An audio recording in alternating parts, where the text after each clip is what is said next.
feeling mo out of place ka. So, sabi ko na iwan ko yung gamot ko dito sa taas. Kaya papanik na ako.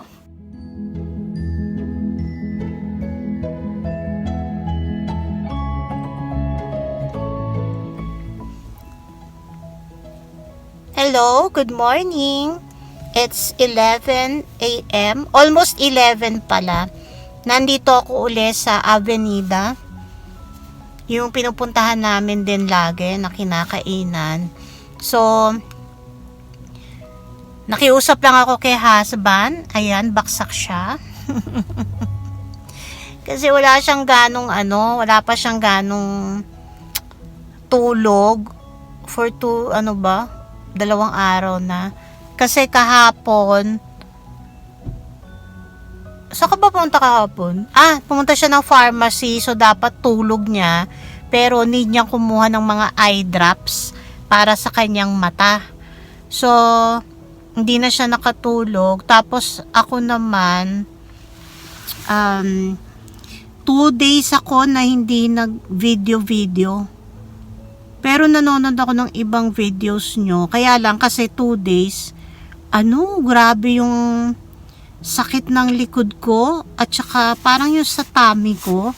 Di ko maintindihan. Sabi ko, naku, pag dito nawala ay magpapa-ER ako. Kasi kinabahan ako, naalala ko si Dr. Willie Ong.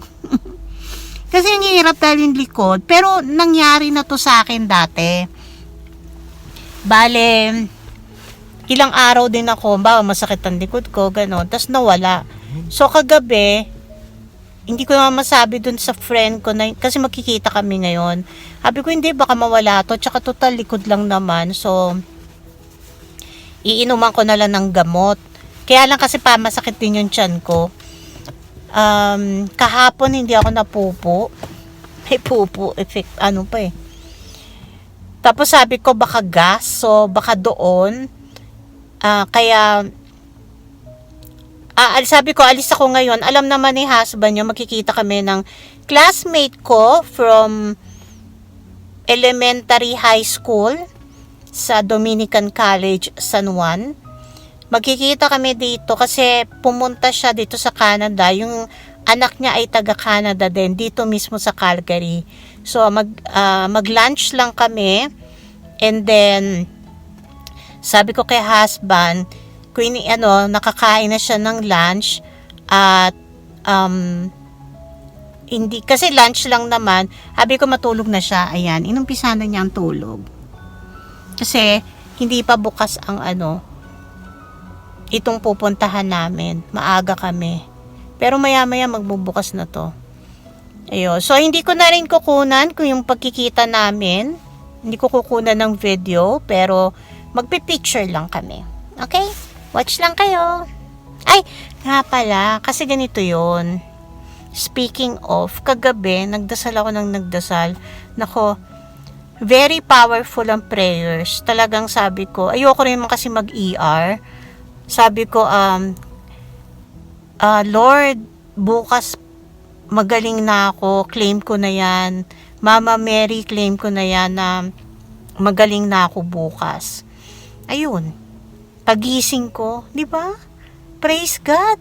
Talagang natuwa talaga ako.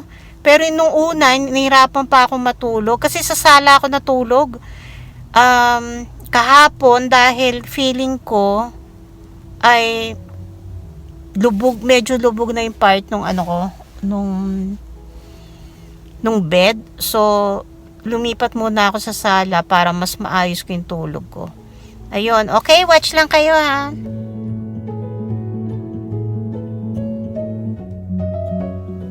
October 31, galing na ako kanina dun sa nag-meet kami nung classmate ko. Hindi na ako masyadong nakapag-picture.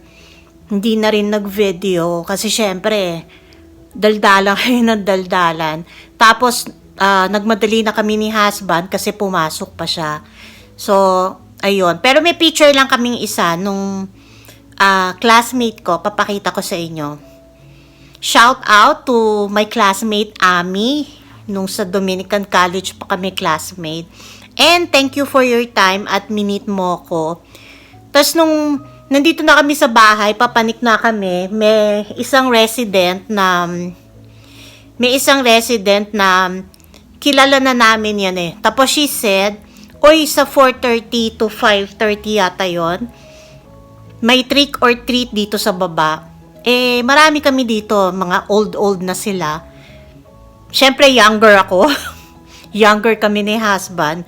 Pero, ayun, so parang gusto ko lang mag-join. Titingnan natin kung anong meron sa baba. Kasi gusto kong kunan yung decoration nila doon. Nung isang gabi, hindi ko masyadong nakunan kasi wala nang ilaw yung pinaka-dining. Nagdala rin ako ng konting goods, yung mga candies na konti, and some coffee sachets from Starbucks. I don't know kung kailangan kasi nila ng pandagdag sa kanilang pang trick or treat o sila lang talaga ang magbibigay. Okay? So, it's almost 4:30. So, bababa na ako.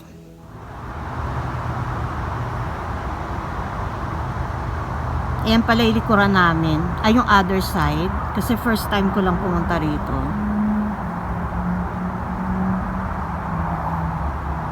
Wala pa kasi yung hindi ko nga alam. Baka hindi naman pala ngayon yung... Basta maghintay lang ako saglit. Dito sa balcony. Ay, doon sa lobby. Kasi malamig.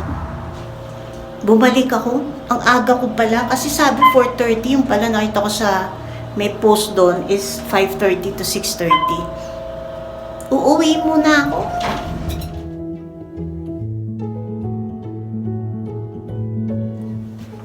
Maawa naman yung bata.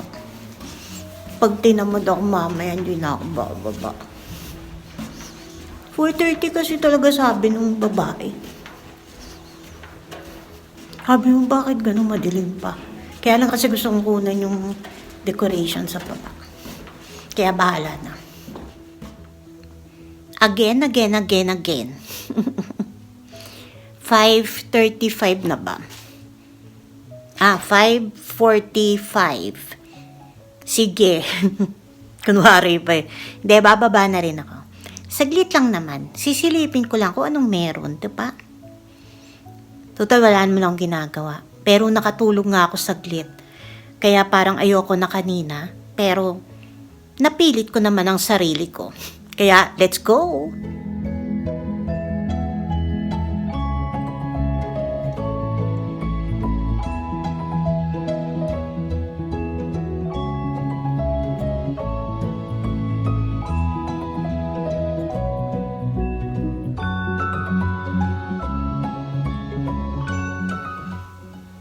Eto na ako. Ang bilis, no? Kumuha lang ako ng pagkain kasi, alam mo na, yun ang mahirap kasi syempre, barka-barkada na sila doon. Eh, wala naman ang asawa ko. Kapag nandun yung asawa ko, may sarili kaming table. Pinapa-join naman ako ng isang group, pero syempre, di ba, parang, kasi marami sila, puro old na. Tapos, yun, chika-chika sila. May mga kumakausap naman, pero hindi naman yung ganung, 'di ba? Feeling mo out of place ka. So, sabi ko na iwan ko yung gamot ko dito sa taas, kaya papanik na ako. Ayun. So, ito lang yung nakuha ko. Ay, marami naman silang goods doon. May mga candies. So, nakakuha lang ako. Hindi na nila kinuha yung dala ko kasi marami na. Pero marami nga. Kaya so, eto yung nakuha ko. Ayan, hindi naman ako marami. Sabi kasi nila, may mga sandwiches daw, which is eto nga, parang mga binili tong sandwiches na to. Nawakawakan talaga. Tapos may mga ganitong cupcakes. And iba-iba na treats, pero ito yung kinuha ko, KitKat. Tapos may punch sila na meron to sa ibabaw, yung parang mga mata-mata na laruan. Siyempre, malinis naman yun. Yun. Diba? So, ayan. Ito yung kinuha ko. Okay naman. Parang tamang-tama, kakainin ko tong sandwich at gutom na ako.